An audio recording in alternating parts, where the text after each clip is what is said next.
eu me deparei com uma contradição na Bíblia, ou uma aparente contradição. O que eu tenho que fazer primeiro? Você precisa se ater à interpretação contextual. O que é isso? Vamos falar sobre isso. Olha só. As aparentes contradições podem ser resolvidas ao considerar o contexto histórico, cultural e linguístico em que os textos foram escritos. Então, como eu falei para você, já falei aqui em outras lives, a Bíblia é um livro só, mas tem diversos estilos de escrita, né? É como se fosse um catálogo de cinema, praticamente a mais famosa aí, a Netflix, onde você tem diversos filmes contando a mesma história, não é o caso da Netflix, tá? Mas é como se fosse assim. E cada filme tem um estilo, não tem? Tem um filme de comédia, você tem um filme de drama, você tem um filme de terror, você tem um filme de aventura, de ficção. Então esses são como se fossem gêneros literários, ok? A Bíblia também é assim. Ela tem diversos livros que têm os seus gêneros literários diferentes. Por exemplo, você tem os livros do Pentateuco, os primeiros 5 livros da Bíblia. Gênesis, Êxodo, Levítico, Número e Deuteronômio. Você tem ali o chamado Pentateuco, ok? Porque penta, que vem do grego, que são 5, né? Moisés que escreveu. Você tem ali praticamente um estilo de narração, uma literatura narrativa, ok? Histórica. Você tem os livros sapienciais, os livros poéticos, né, de sabedoria. Você tem Salmos, Provérbios, Eclesiastes e Cantares. E Jó também. São 5 livros poéticos. Então você tem uma poesia para contar a história da Bíblia, mas você tem os autores utilizando estilos poéticos. Você tem os livros, os evangelhos, que não são bem uma biografia, tá bom? De Jesus. Mas é como se fosse uma biografia. O Berkhof, que é um grande teólogo já bastante conhecido, um pouco antigo, né?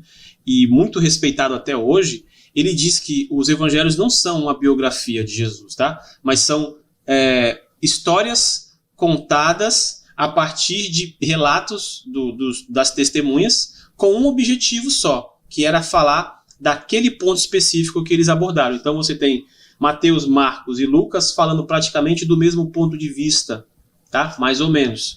E você tem João falando de um outro ponto de vista.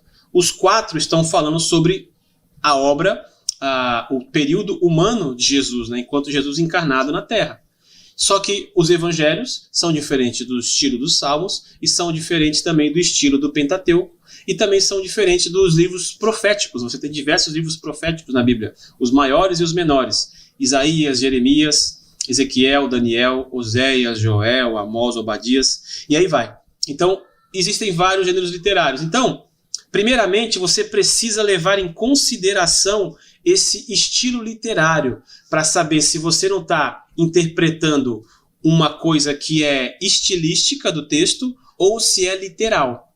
Então, isso já derruba uma das armadilhas, na verdade, que são colocadas para nós como contradições. Respeitar o estilo literário do texto, tá bom? Essa é uma forma de você respeitar. Também, obviamente, respeitar o contexto histórico, né?